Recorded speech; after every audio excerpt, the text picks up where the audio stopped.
Welcome to Consider This, the popular podcast series brought to you by the Organization of Legal Professionals.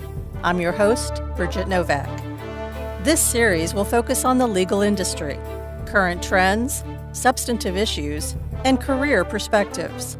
Each program will run approximately 15 minutes. We hope you stay tuned for this program and join us for others in the future.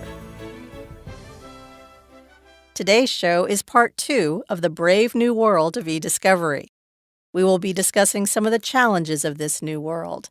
In part 1, we explored the different attitudes towards and some of the practices surrounding e-discovery. In part 2, we will explore jurisdictional differences and learn about some new federal standards and discuss how e-discovery is changing the legal landscape. We're extremely fortunate to have as our guest today Douglas Mitchell, a litigation partner at Boies, Schiller, Flexner, and chairperson of the board of OLP. Thank you so much for joining us, Doug. Thank you for having me. It seems e-discovery is just one more thing that is forcing law firms to adopt new ways of doing business. I mean, they used to be able to lock a few associates up in a room with a couple of boxes of documents and voila, discovery was done. Now the discovery process involves teams of professionals and a lot more data. Stricter parameters have to be developed to ensure that the work is done efficiently and that all the important data is discovered. You are one of the attorneys on the task force that helped draft guidelines for electronic technology for the U.S. Department of Justice, right? That's correct. It was a joint task force between the United States Department of Justice and the Office of Defender Services, which oversees the indigent defense system in the United States.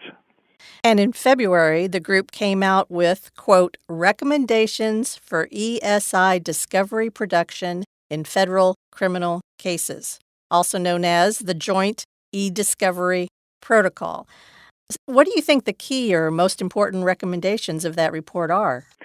Well, I don't know that there's any single recommendation that you could identify as a key recommendation, but certainly one of the most important parts of the protocol is that the Department of Justice and the Office of Defender Services and a number of defense attorneys around the country recognized that criminal litigation was not immune from the electronic discovery burdens that had been afflicting civil cases for a number of years.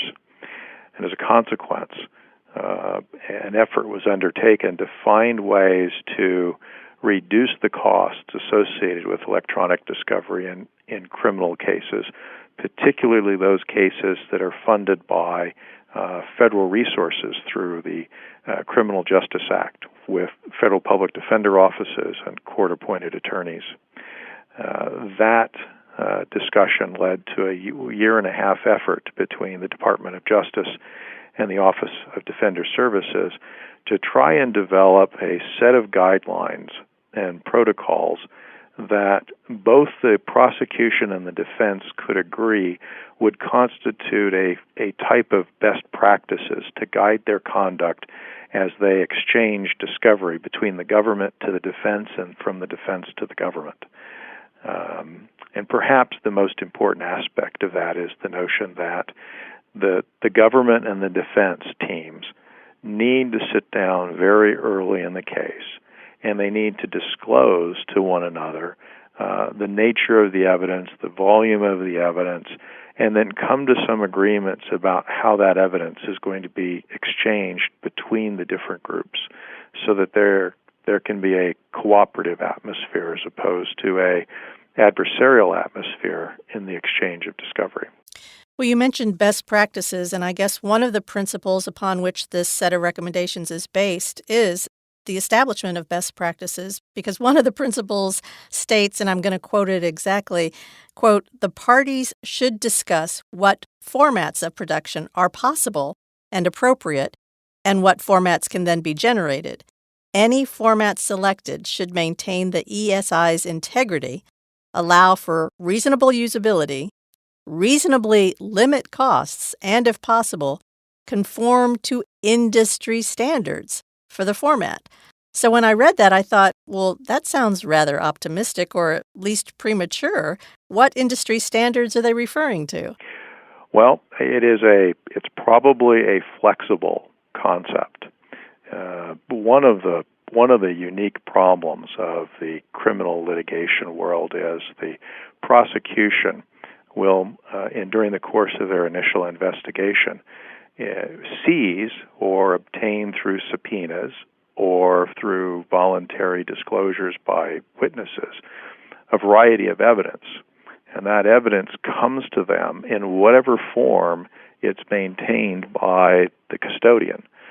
So if it's a subpoena served on a bank, the bank will supply the government with documents in either the electronic form they were in when the bank had them or paper format or whatever context it is that the bank produces it. The government, therefore, has in its possession, generally, a wide variety of evidence in a variety of formats. And the principle is an effort to try and maintain a degree of consistency so that the government will produce to the defense what they've received in whatever format it might be. If the government has processed that information in some form or fashion into a more usable form, then the government will provide to the defendants that processed information in a more usable form so that the cost and expense of processing doesn't need to be duplicated on the defense side. And industry standards is probably going to depend largely on what form the evidence was in when the government received it. But it's an effort to provide it in a format that both sides can use with as little cost and as little sophistication as possible. So format is key in developing a standard to maintain that throughout the use of that material. But there's another principle that is repeated throughout this set of recommendations, and that's costs. There's another principle that addresses that in this way. The parties should discuss ESI discovery transmission methods and media that promote efficiency, security, and reduced costs. So is enough being done to control costs? There's so much emphasis on that. Well, and again, if we return to the idea that we are in a state of transition, then there's always going to be a degree of cost involved in moving from a familiar evidence environment where the costs for processing evidence are mature, the economies of scale have come into play, enough time has passed that the most expensive, sophisticated methods of collecting, reviewing, and presenting the evidence have been developed so that the costs have reached the lowest level and they've reached the lowest common denominator in the industry chain. In a state of transition, there will always be higher costs when you begin to encounter newer kinds of evidence that are hosted in different environments or produced and exchanged in different formats. And so there is an effort underway to reduce the costs in this period of transition and an effort to try and find a way to exchange that information in whatever form it might be in a way that is the most effective possible and the most cost-effective possible. It will be in many respects, a moving target because it will depend on the evidence at issue in the particular case. It will depend perhaps on the jurisdiction. It'll depend on the sophistication and ability of the respective attorneys. But there is, as you've noted, this effort to try and find the most cost-effective method while at the same time protecting each individual defendant's right to effective defense. Once again, our guest today is Douglas Mitchell, a litigation partner at Boies, Schiller, Flexner, and chairperson of the board of OLP. Another interesting recommendation from the task force was, quote, in multi-defendant cases, the defendants should authorize one or more counsel to act as the discovery coordinators or seek appointment of a coordinating discovery attorney. This sounds like it's mentioning the possibility of an entirely new job title, and one not necessarily inside a law firm. Where do you see these people coming from who would take on that role? Well, the concept of a coordinating discovery attorney is is a very important concept during this transition time. Court-appointed attorneys very frequently are solo practitioners, or they work in small firms. They lack a great deal of computer expertise. They are often unfamiliar with e-discovery practices and principles. The government very often today in a criminal case will produce a number of hard drives containing large volumes of electronic discovery. And very often those solo practitioners simply lack the skill sets or the resources to handle that large volume of electronic discovery effectively. The coordinating discovery attorney is an individual who has been hired by the Office of Defender Services and can be appointed by the federal district court presiding over a particular case. That coordinating discovery attorney then comes into the case and acts as a liaison between the individual defense counsel for each of the defendants, the court, and the prosecution to handle the electronic discovery matters. They generally collect the electronic discovery from the government. They handle the tasks related to processing that information, importing it into whatever database or litigation support system will be used to review the evidence, and then they help the defense teams understand how best to search it, how best to organize it, and how best to cull the evidence so that they can present it during their cases at trial.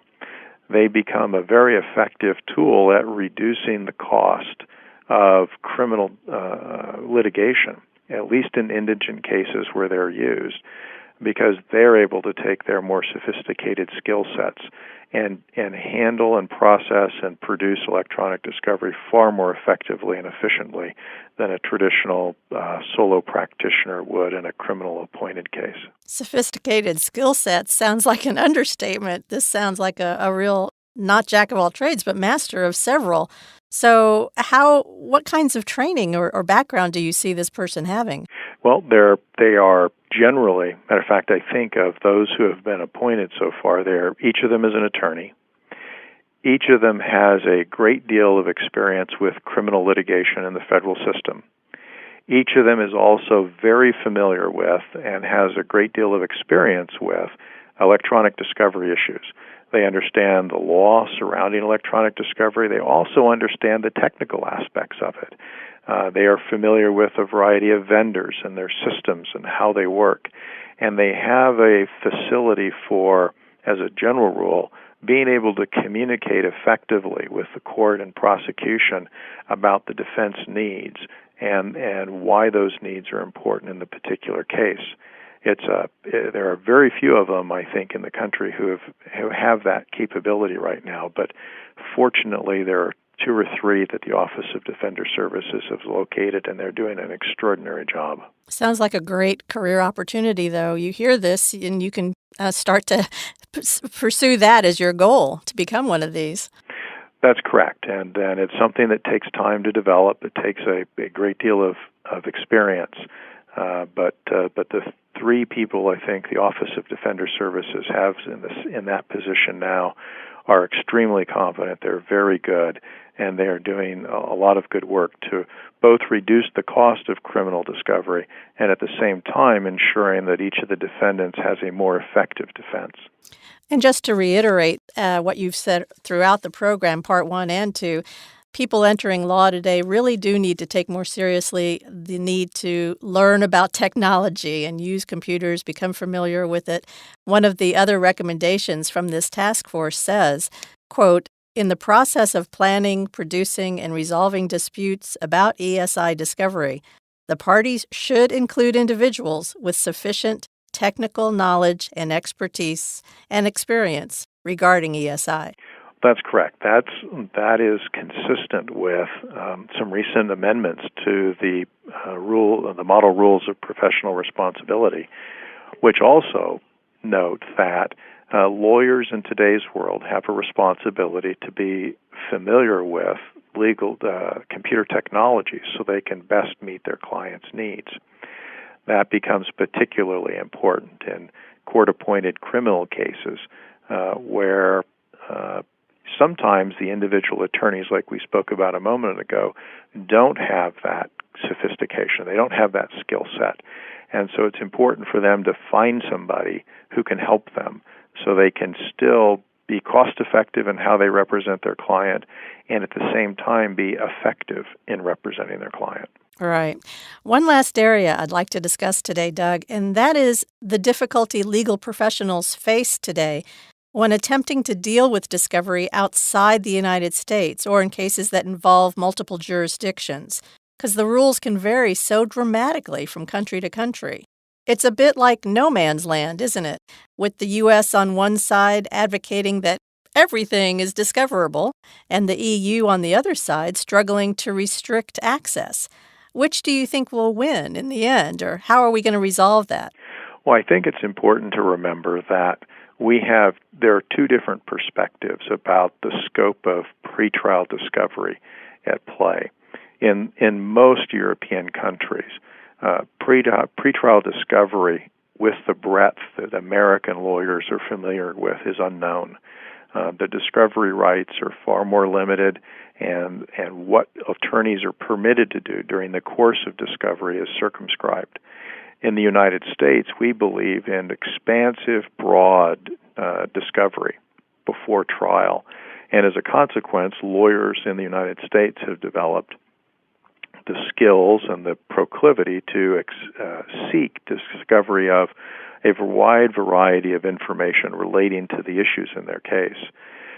When we start crossing borders, those differing systems tend to have a little bit of tension. And when an American attorney goes over to the European Union, for instance, and attempts to serve these broad-based discovery requests, the European Union countries tend to push back a little bit. And part of the pushback involves the enactment over the last several decades of data privacy laws and other restrictions on the transfer of evidence and information outside of those countries to other countries. Many of those laws are aimed particularly at the United States legal system to try and circumscribe the nature and scope of discovery that American lawyers can seek within, for instance, France or Germany or other countries around the world. Right. And who knows where that's going to end up, somewhere in the middle. Well, it will end up with negotiated resolutions in each case.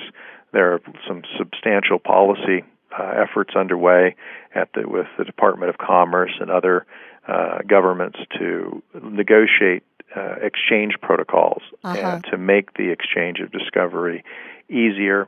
Some of those are in place. Some of them are being discussed further. And then in each individual cases, the lawyers involved often can come up with accommodations to accomplish the things they need to accomplish while still complying with each country's respective data privacy obligations. Great. You're so well informed, Doug. Thank you so much for being our guest today. Once again, our guest has been Douglas Mitchell, a litigation partner at Boies, Schiller, Flexner, and chairperson of the board of OLP.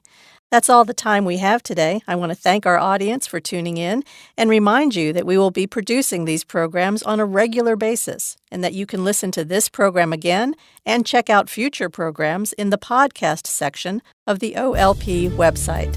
That is theolp.org. Please let us know what topics you'd like us to cover and who you'd like us to interview on future programs.